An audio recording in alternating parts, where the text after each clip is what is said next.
Right.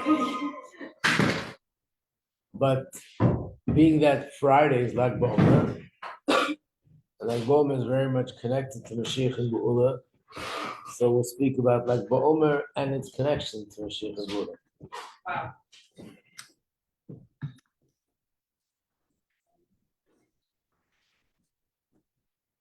I guess we'll get started. So there are two reasons why Lag Baomer is considered a Yantif. And halachically, first of all, we don't say Tachnun. In fact, even the day before, which means Thursday afternoon, when we daven mincha, we also don't say Tachnun, because the next day will be a Yantif.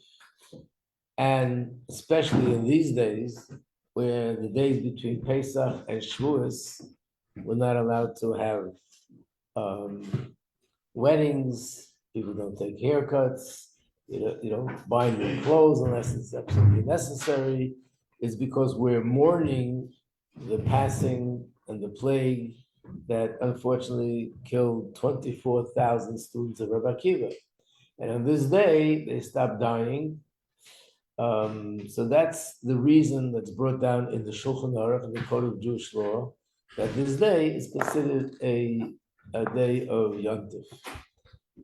However, there's another reason why it's considered Yontif, which is not brought down in the Shulchan Aruch, and that is mainly coming from the teachings of the Arizal. The Arizal publicized the fact that Reb Shimon Bar Yochai was one of the greatest sages that lived. He passed away on this day, the 33rd day of the Omer, and he requested that his day be commemorated through Simcha, in a way of joy, and not only joy, but he used the term it should be celebrated with joy like a wedding, which is pretty shocking. How could you, and why would you want to celebrate a day that someone passes away, especially if it's a great sage, and celebrated it like a wedding? I still remember years ago when we used to have parades on Lag Baomer, big parades, there were clowns, there was music, and children were coming from all over Brooklyn, Manhattan, the Bronx, coming to the parade. And I went down to a different neighborhood to pick up those kids who were waiting to go. We took them with a taxi. They came driving into Crown Heights. The taxi driver, who was not Jewish, he sees clowns, and he hears music, and he sees the place is very festive. So he asks, "Oh, what's going on today? What happened?" So one of the kids say, "A very big rabbi died today." I saw his eyes pop. Like, so first of all, I said, "It didn't happen today. It happened about 1,800 years ago." And I couldn't explain to him why would it be a day that we're making it so festive. And the answer is that was his personal request, that it should be a day of festivities and celebrate like a yontif. So the custom, starting from the Arizal, most of the Jews follow this custom that Lag Baomer is a day of dancing and singing and rejoicing. Yes? He requested that his yard side is celebrated, like it's for Lag Baomer. Yeah. His yard side is Lag Baomer. Right. But he did this, like he requested this in honor of his yard side specifically. Yeah. So first of all, downstairs on the middle floor, you have these booklets. One is on Reb Shimon Bar Yochai, and one is on Rabbi Akiva. And both, of course, relevant to this time. What it is just that you should be familiar with the general knowledge. And it's very brief, but it gives you a little bit of an idea of Reb Shimon Bar Yochai, who he was, when he lived, what was going on. So I'm just encouraging you to take one and to read it. And in general, these little booklets which we give out throughout the year, it's very helpful to get a little bit of a broader, knowledge and information about different people and different things throughout the year. But getting back to our subject, the connection between Reb Shimon Bar Yochai and Mashiach is as follows. There were many great sages. Even we say Rabbi Shimon Yochai was one of the sages of the Talmud. He was one of the sages that are found in the Mishnah. So that also there are many great sages. There were thousands of people who were part of the Talmud, part of the Mishnah. But naturally he stands out and he's unique. And why is he unique? Specifically because he's the one that wrote the Zohar. And the Zohar is the book that's the source for the teachings of the esoteric part of Torah. So in fact, everything in Chassidus, which is about what's going on in the spiritual realm, the spiritual worlds, and the soul, all this originates mainly and primarily in the Zohar. So I gave out this sheet here, I wanted you to see. This sheet describes a little bit the chain of how the hidden secrets of Torah were brought into the world. Up until Rabbi Shimon bar Yochai, basically we don't find that anybody was really teaching and studying this part of Torah. It was considered something which was not permissible for people to study unless you were on a very high level. So the first one we find that taught and documented, wrote down these teachings is Rabbi Shimon bar Yochai. When did he live? He lived about 1800 years ago.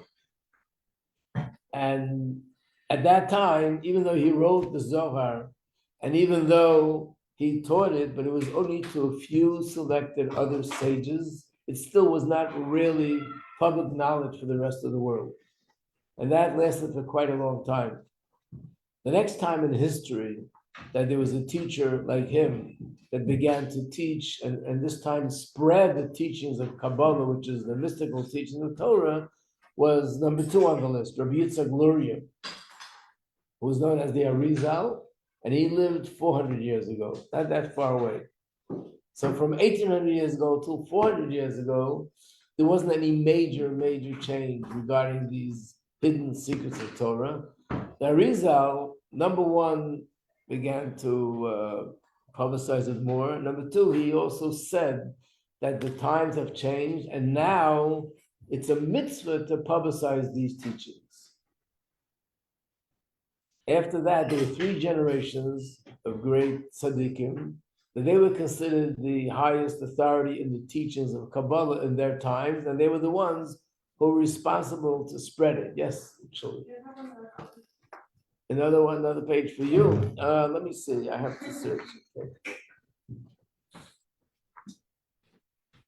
Maybe take a few just in case anyone walks in. Yeah, and this also. Sure. One more thing.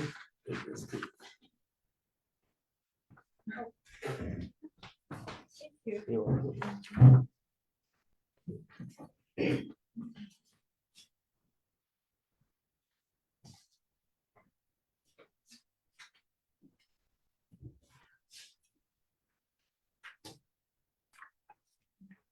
So one of them was called Rabbi Yoel Baal Shem. The word Baal Shem means master of the name. So these are meaning they master of the name means they mastered the knowledge of knowing Hashem's name, which basically is another way of saying the hidden secrets of Torah, the hidden secrets of Hashem's various names. And as a result of that, they were those who were able to perform tremendous miracles, a lot of stories of people who came to them and miraculously were helped. So there were 3 generations. One is called Rabbi Yoel Baal Shem. His student was Rabbi Yoel Baal Shem, and his student was Rabbi Adam Baal Shem. And after that came a new era, and that was the beginning when Chassidus began to be taught. And this was through Rabbi Yisrael Baal Shem Tov. And Rabbi Yisrael Baal Shem Tov, that was the beginning of the Chassidic movement, the Chassidic teachers, Chassidic masters, and the Alter Rebbe, which is the one who founded Chabad Chassidus, was one of those followers of the Baal Shem Tov's student, the Maggid Mezrich. So here you see sort of the chain. It started with Rabbi Shimon bar Yochai, and then it came through all these sages until the Baal Shem Tov, and then each generation there was another Hasidic master that taught more of the hidden secrets of Torah. Why is this so connected to Mashiach? Because it says when Mashiach will come, that's the time that those hidden secrets of Torah, which were always hidden and unknown, will become revealed to everyone. And Hashem himself, which is hidden and unknown and concealed in the world of nature, we don't see Hashem, we don't really understand Hashem. Even with all this learning, it's still very limited. When Mashiach comes, Hashem's presence will be revealed in the world.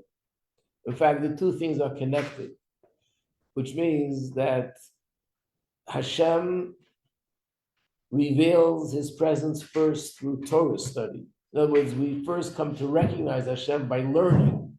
When we read the Zohar, we read the writings of the Arizal, we read the writings of the teachers that expounded on this, which is the teachings of Chassidus.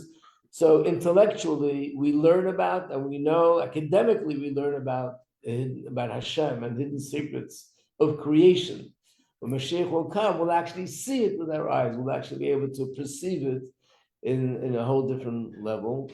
And therefore, we can understand that once Reb Shmuel Bar Yochai began to reveal those secrets, and then the Arizal began to spread it further, and then these great tzaddikim, this is all part of a process preparing the world for that time when it will actually be revealed. In other words, first it was being revealed in the realm of Torah, and then it will be revealed in the realm of the world. So that's the connection. In fact, in the writings of the Zohar, it's brought down that Reb Shimon Bar Yochai was told by Eliyahu Hanavi that your book will ultimately bring the coming of Mashiach. And before Mashiach comes, your teachings will be spread out all over the world, which is one of the signs that we're living in the times of Mashiach, because there was never a time in history prior to our generation that the teachings of Kabbalah, these teachings, the esoteric part of Torah, the hidden secrets of Torah, were so well spread and known like they are today, and specifically with Chassidus. The other sheet that I gave you wanted to show you most of the teachers who taught Kabbalah. It says that they studied Kabbalah with Eliyahu Hanavi. Eliyahu Hanavi, we know about him from Tanakh. It's a story in Tanakh. He was a prophet, and he's the prophet who left this world and he became an angel. But from time to time, he comes down to this world. Where does he come to? We just had Pesach. He comes to the Seder, and he also comes to a bris. So he comes, but we don't, of course, see him. However, the Gemara tells us that they're great tzaddikim, that he comes to them, he studies Torah with them, he teaches them, and so on. And specifically, the teachings of Kabbalah. So there are many stories of great sages who knew these hidden secrets of Torah, how they studied it with Eliyahu Hanavi. However, regarding the Baal Shem Tov, and the same with the other Hasidic masters, we find that they studied also with another great tzaddik who lived way back in the past, and that is Achi Hashiloni. That's why I wrote down on the first sheet, near the words of Yisrael Baal Shem Tov, Achi Hashiloni. Who's Achi Hashiloni? He was also a prophet that's mentioned in the Nevi'im, in the books of the prophets.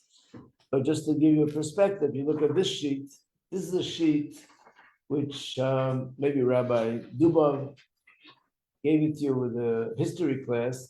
It shows you how from when the Torah was given until the Gemara, until the Talmud was completed, there were 40 generations. And in each generation, there was either one or two people that they were considered the highest authority of Torah in that generation.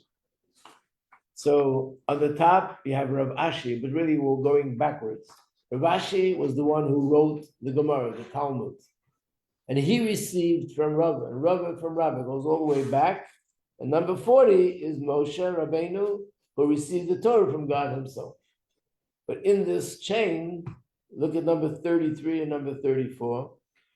Eliyahu Hanavi, he was the one who received from Achi Hashiloni.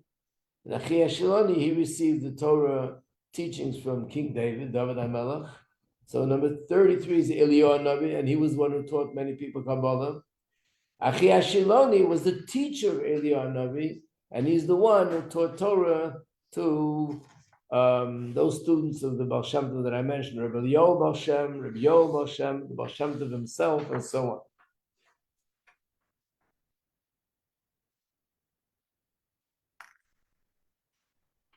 So I think what I think is necessary to explain and hopefully help understand a little bit more, what is the reason and how does it make sense to be happy and be besimcha on a day of a passing of a tzaddik?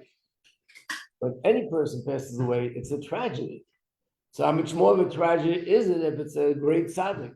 If it's a person that is a teacher of Torah and the person that everybody looks up to him to be inspired and to be taught, and how does it make sense that he himself, yeah, true, we're fulfilling his wish, but how does it make sense? So the answer is, one of the things that it says about the times of Mashiach, the source for this is in the Tanakh, in the books of the prophets itself, but it's also brought down in the Shulchan Aruch, in Halacha, that there are a few times a year, mainly 4 times a year, that we have to fast. And those fast days are our way of mourning the destruction of the Beis HaMikdash, and of course, praying to Hashem that he should end this exile and we go out of Golus. What are the 4 times of the year? One of them is the day after Rosh Hashanah, it's called Tzom Gedalia. One of them is coming up soon. Hopefully we don't have to fast, and that's going to be the 17th of Tammuz, and it's going to be in the summer. One of them is the 10th day of Teves, and the one which is the harshest of all is Tisha B'Av. That's the day the actual temple was destroyed. All the others are also related to exile, but the worst of all is the day that the Beis Hamikdash was destroyed. And that fast day, according to Halacha, is the most severe. Most severe means that number one, we fast for 24 hours, not just during the day. It's like Yom Kippur. Number two, very few people are exempt. Of course, if a person is not healthy enough to fast, they don't fast. But generally speaking, it's much harder to be able to be exempt from fasting on that day. And not only that day, but 9 days before, there are certain halachas that apply. And then there are up to 3 weeks before, there are halachas that apply. It's all a time of mourning. And the laws of mourning in those days are more severe than the laws of mourning in these days. However, when Mashiach comes, I would understand that this will no longer be a fast day and no longer be a time to mourn. Because what are we mourning? The destruction of the Beis Hamikdash. When Mashiach comes, we'll have the Beis Hamikdash all over again. We're going to build a 3rd Beis Hamikdash. Yep. Isn't Mashiach supposed to be born on Tisha B'Av? Right. So it says the Medrash that he was born on Tisha B'Av. That's referring to the first Tisha B'Av when the Beis Hamikdash was destroyed, which is over 2,000 years ago. That on that day he was born. But actually, it also means that his neshama, his soul, came into the world on Tisha B'Av. And it does also mean that every year on Tisha B'Av, the soul, which is the soul of Mashiach, becomes more and more connected to our world. But I'm going to try to explain that when I'll explain the next thing. It says that not only will these fast days be abolished, won't be fasting anymore, which we understand, but it says that it's more than that. It'll actually become a yontif. Try imagining saying good yontif on Tisha B'Av. Good yontif on the day the Beis Hamikdash was destroyed. Good yontif on the day that they broke the walls of Yerushalayim and they came in to burn the Beis Hamikdash and everything that was happening. So what is it? And not only it'll be a yontif, it says it in some ways it'll be a greater yontif than the other holidays. How does that make sense? So the answer is like this, especially the way it's explained in Chassidus, is that one of the basic principles of Torah and belief in Hashem is Hashem is the essence of goodness and kindness and compassion. On the other hand, we see things happening in the world which appear to be just the opposite. People suffering in terrible ways. We don't have to elaborate on that. And we know that Hashem is in charge. So how does that happen? Of course, this you can talk about this for 10 years, but the general principle is what is explained in Chassidus, and basically not just Chassidus, it's explained in Gemara, that really everything that we see happening is definitely from Hashem, and definitely for a purpose which is positive and good, but some things happen in a way that they're openly good, when a person gets blessed with certain blessings. When we see the opposite happening, it's disguised good. It's good, but in a hidden way, which means that there are many ways to explain it. One simple way of explaining it is try to imagine today's day and age, if a person who never in his life ever saw what an operating room looks like, or maybe doesn't even know what an operation is, and he happens to walk into a room and he sees somebody on a table, strapped down, there are people next to him with masks on their faces, knives in their hands. He'd run through the hallway screaming, "Murder, where are the police?" And actually, these are doctors. The person on the table actually begged them to do the surgery. Not only begged them, he paid them to do it. So what's going on here? And the answer is they're going to save his life. They're going to do something to his heart, which is going to save his life, let him live many more years. So true, it's a painful process. But nevertheless, the purpose is, so those who are not familiar will look at this as something negative, but if you have the knowledge, you can see it as something positive. So this is the general principle. Everything Hashem does is for the good. But we are humans. Our intelligence is limited. Hashem is infinite, and his intelligence is infinitely greater than ours. So we can't understand what he's doing, why he's doing. But as far as faith is concerned, we believe that everything Hashem does is for the good, and there's hidden good in what's happening. Sometimes we actually witness it ourselves. There are hundreds of stories, I don't have to tell you, but just something that came to my mind now is, remember when the attack came on the Twin Towers, there were a lot of stories of people that spoke about how their life was saved. But one woman said that a few weeks earlier, she was fired. And she worked in the World Trade Center. And she worked on a very high floor, one of those floors that whoever was on that floor, unfortunately, didn't make it. So at the time that she was fired, do you think she was a happy camper? No. So she's upset at her boss. She was upset about whatever reason brought to it of being fired. And I'm not sure, but I could imagine if she knew about God, she was probably upset about God also. Why does he do this to her?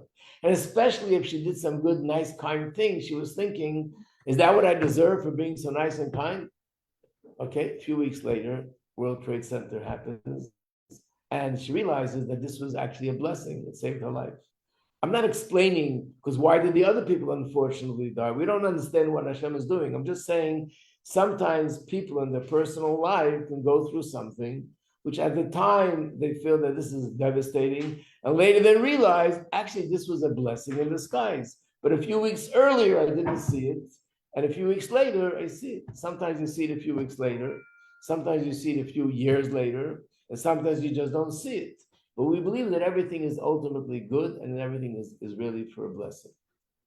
One of the things that are going to happen when Mashiach comes, where it says that all the secrets of the Torah will come out in the open, the secrets of the universe will come out in the open, will then be able to see openly and will understand and will be able to perceive how all the suffering in the world, and even the gullus, the destruction of the temple, the burning of the temple, and even everything that happened, the massacre of men, women, and children, unfortunately, which at the time we considered the biggest tragedy in the world, only then we'll be able to understand how this was actually a blessing and what good came out of it. Even though now it's like inconceivable. We can't make any sense of it.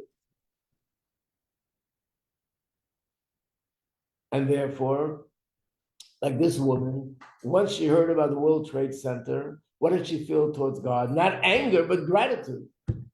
She was thankful to Hashem that he arranged that she be fired, and therefore her life was saved. When Mashiach comes, and we'll understand the blessing of these days, which again, right now it's inconceivable, then we'll actually be grateful to Hashem, we'll be thankful to Hashem for the things that happen because we'll see the blessing in it. But we have to add one more thing. If the purpose of the whatever negative thing is happening is to hide a certain blessing, again, we have to learn more Chassidus to understand why. Why does Hashem sometimes give a blessing in an open way? And sometimes the blessing is being given to us in this hidden way, in a disguised way. But one thing is clear, if the purpose of the disguise that we shouldn't see the blessing, so the disguise has to be somewhat in proportion to the blessing. Which means if I lose $20, it's a loss. It bothers me. So there must be a certain blessing there. But you know how big the blessing is? It's probably somewhere in proportion to $20. The person has a bigger loss than that. He lost their job. He lost their source of income, which is a much bigger loss. So there's also a blessing. And that blessing is probably much greater, and it's somewhat in proportion to the loss. Because if this is supposed to be hiding that, then the disguise has to be somewhere in proportion to what you're hiding.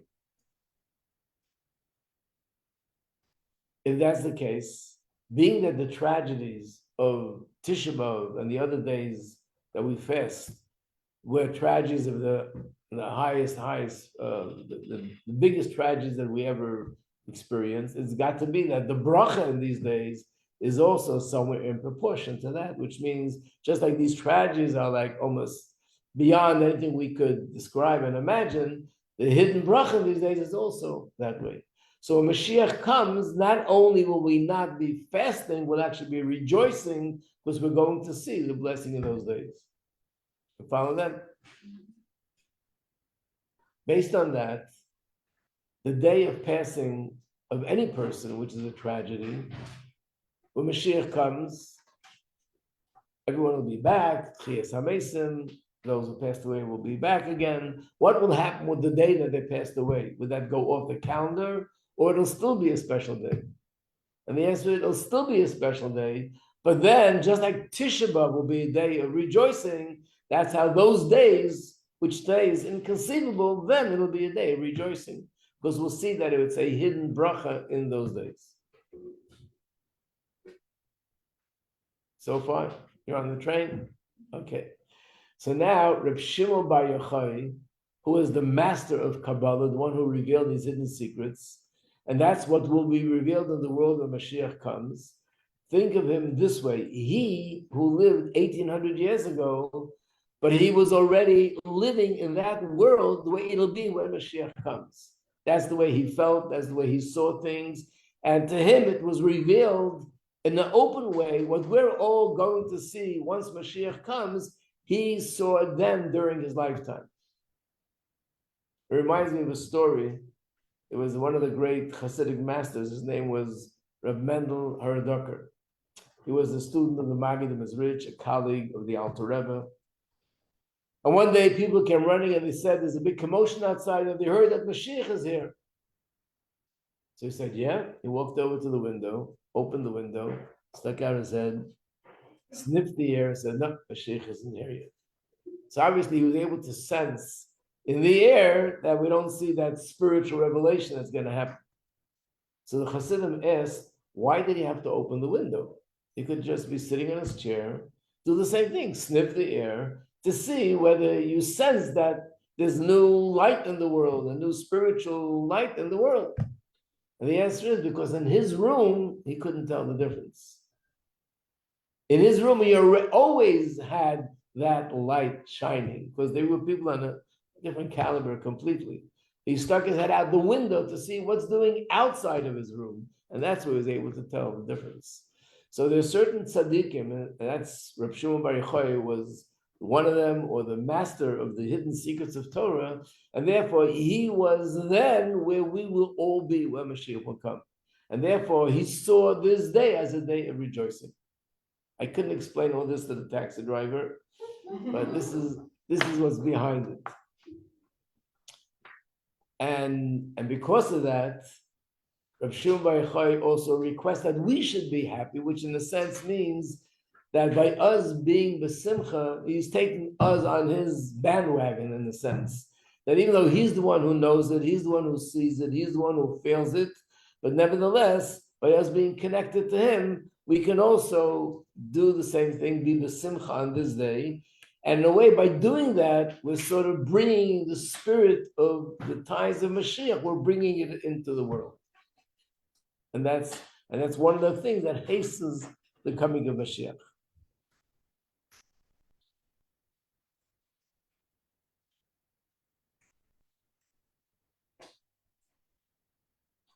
Got it? Any questions? No. Okay, so I just want to go over a few other things. And that is, so what happens on Lag Baomer? Lag Baomer is a time where we do something unusual, and that is, it says in Gemara that the Torah study of little children is very precious to Hashem. It's so precious that one of the sages said to another sage that you think that the world is being sustained by my Torah study or your Torah study, but the real truth is what sustains the universe is the Torah study of children.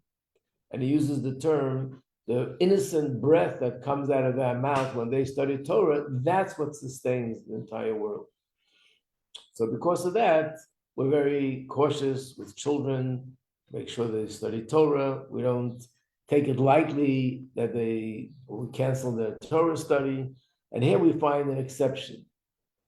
And that is that normally you don't, of course we don't have classes for children on Shabbos, on Yontif, but it says in Halacha that when Mashiach comes and we're going to be busy building the third Beis Hamikdash, everybody should participate.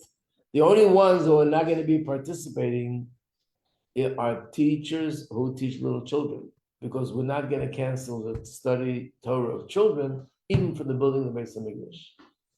Yet on Lag BaOmer, we do cancel the study of children, and they go out into the field, and they play, and they have a good time, they play with bow and arrows. So in case, and none of the teachers brought it up in this class, I want to explain where these customs come from. The bow and arrow comes from the fact that it says in Gemara, one of the things that shows the greatness of Rabbi Shimon bar Yochai, there were two people, and he was one of them, that throughout their entire lifetime, there was never a rainbow in the sky. So what's so amazing about that? Because a rainbow, it says in the Chumash, when God brought the flood, and the reason why he brought a flood, because people were corrupt, Hashem, it said he'll never bring a rainbow, never bring a flood again, even if people deserve it. And the rainbow is sort of the testimony that Hashem took that oath, that he's never going to bring a flood again, even if they deserve it. Which means when one sees a rainbow, it really means that in essence, there's something going on in the world now that's so corrupt that Hashem could have and would have destroyed it. But because he took that oath, he's not destroying it. That's the symbol of a rainbow, even those beautiful, beautiful colors. So Rabbi Shimon bar Yochai was such a great tzaddik that during his lifetime, there was never a point, he brought so much merit to his generation, there was never a point in his generation that the people would be deserving of a flood. And therefore, there was never a need for a rainbow. Who was the other person? The other person was a king whose name was Chizkiyahu HaMelech. He was a very big tzaddik. In fact, it says that Hashem had thought of appointing him as Mashiach in that generation. He was a descendant of King David, that he would take the Jews out of exile, but then there was a reason why it didn't happen. But he too, in his generation, was also the same thing, that even one day of his time was there a rainbow, which means that his merit was so great that there never came to a point where the generation was deserving of a flood. The Hebrew word for bow and arrow is keshes. The Hebrew word for rainbow is keshes. And of course, the physical shape of a rainbow and the physical shape of a bow is the same. It's a bow. That's what keshes means. This is not the time to go into it and learn, but there's a beautiful, beautiful sikha where the Rebbe explains it's not just similar because the letters and it sounds the same, but actually a rainbow is very similar to what a bow and arrow does. It's a beautiful sikha. You get a chance to find someone to teach it to you, it'll be nice. But anyway, for that reason, the children play with bow and arrows on Baomer. And the custom is that the kids go out to a park, they go out to a field, not only kids, but everybody. The Rebbe would make a point that he himself would make a point to go out to the park sometimes and see where the children were playing. And the reason for that is because there's another story of Rabbi Yochai. He lived during the times of the Romans, and you'll see the story in detail in the booklet. And the Romans, of course, they're the ones who destroyed the Beis Hamikdash, and they're the ones who took many people into exile and in chains, and they killed many thousands of people. And the Romans, they built beautiful cities and beautiful bridges and beautiful bathhouses. So there was someone that was praising the Romans. Rav Shimon Bar Yochai was standing there, and he said, whatever they didn't do it for the benefit of the people. They did it to glorify their own name. And there was a third person standing there that told one of the people in the Roman government that he spoke out against them. When they heard that, they wanted to arrest him and execute him. So he had to hide. He hid in a cave for 12 years, 12 consecutive years. He wasn't alone. His son was with him, Eliezer, and they studied Torah for 12 years. How did they survive? So it says that near their cave, there was a stream of water, so they had water. And Hashem made a miracle that there was a carob tree that grew there, and that's what they lived on, carobs and water. Not a tremendous, probably for weight it was pretty good, but it's not the best kind of meal. But for him, it worked. After 12 years, Elion, nobody knew where they were, because if anybody would know, they might force the information out of them. So they made sure nobody would know. After 12 years, Elion came to them and said the Roman emperor died. And when the Roman emperor died, all the decrees, so to speak, are canceled. So they're not in danger anymore. So they went out of the cave. But they were so, after 12 years living in this world, in this bubble for 12 years, when they walked out and they saw people plowing their fields, they both looked at it and said, I can't believe that people are wasting their time on such nonsense, where they should be spending their time on Torah studies. And when they looked at the field and the plow went up in flames because they were so upset. Then they heard a heavenly voice that said, the two of you go back to your cave before you destroy my world. Hashem didn't want them to destroy his world. He made a world that people should work on a field and use a plow and do things that normal humans do, but they were in a different plane. So they went back to the cave and they were there for another year. That year was a year to sort of get grounded and come back to the normal way of living. But because this was what happened to them, that for so long they were away from the city and away from people, they were out in a cave somewhere. To commemorate that, we spend the time on Lag Baomer, at least some of the time, to go out into a field away from the city. I mean, today the parks are in the city, but years ago it was literally going out into the field, going out of the town into the field and celebrating there. And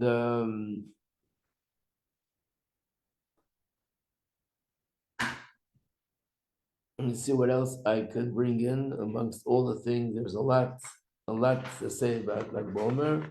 So as you know, that here in Kornheiser, the Rebbe would always make a parade, and the parade was children marching in the streets, which basically was, we live in a country like America, and what's this about America? That even though Jews started to come here from Europe, but there was this feeling of we're not in our country, we're in a different country, this is not Israel. And in America, we have to sort of be low-profile Jews. Initially, it meant not to be so public about my Jewish identity, but unfortunately, it later led that not only not being public, but also affected people in terms of their observance of Judaism, that they felt, that the famous quote in those days was, when you're with the Romans, you do as the Romans do. So we can't be here in America and try to live a different kind of life. We got to be like everybody else. And of course, the message when the previous Rebbe came here was that America is not different. a Jew could keep Torah mitzvahs wherever they are. It's eternal. It's not limited to any place in the world, and therefore to encourage it. So one of the things about this parade was sort of going out into the streets and making it known that we're proud who we are, we're proud that we're Jews, and we're proud that we support the Torah and mitzvahs and Jewish way of life and so on. So the Rebbe encouraged that. The first parade probably began in 1943, and throughout the years it just grew and grew. But again, it was all about children.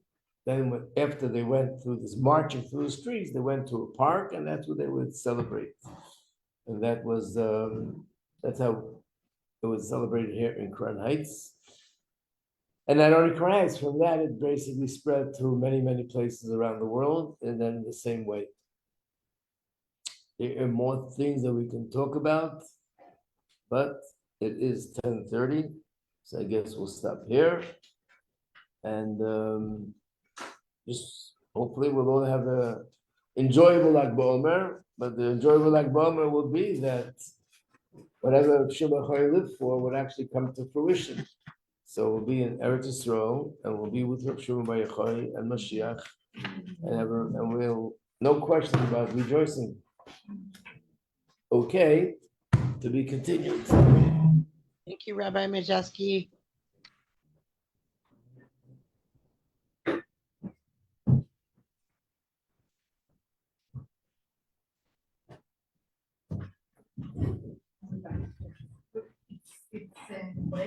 No, I have it now. Really nice. Yeah.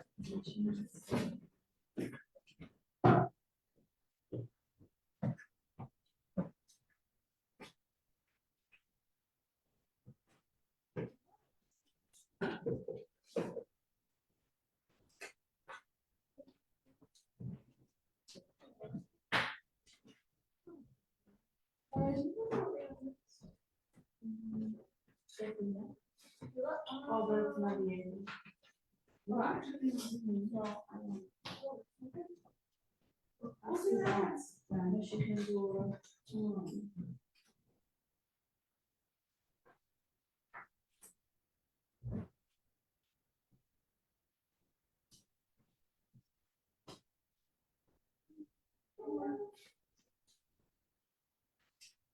Oh, my God. It like brightens up your face. You're welcome. Have you ever had your color palette done? No. I feel like this is on your palette. Thank you. You're welcome. I could be completely wrong as well. I'm terrible at this. Like, I feel like it brightens up your No face. idea, I don't think it's that I love this color too. Yeah. This color. I think. Yeah, that's fine. Yeah, that's fine.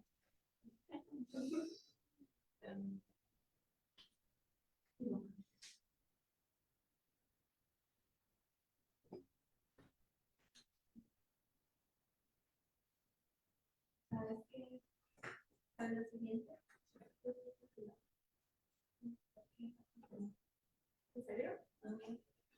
Me ayudaste a estudiar hoy. ¿Tampoco bien?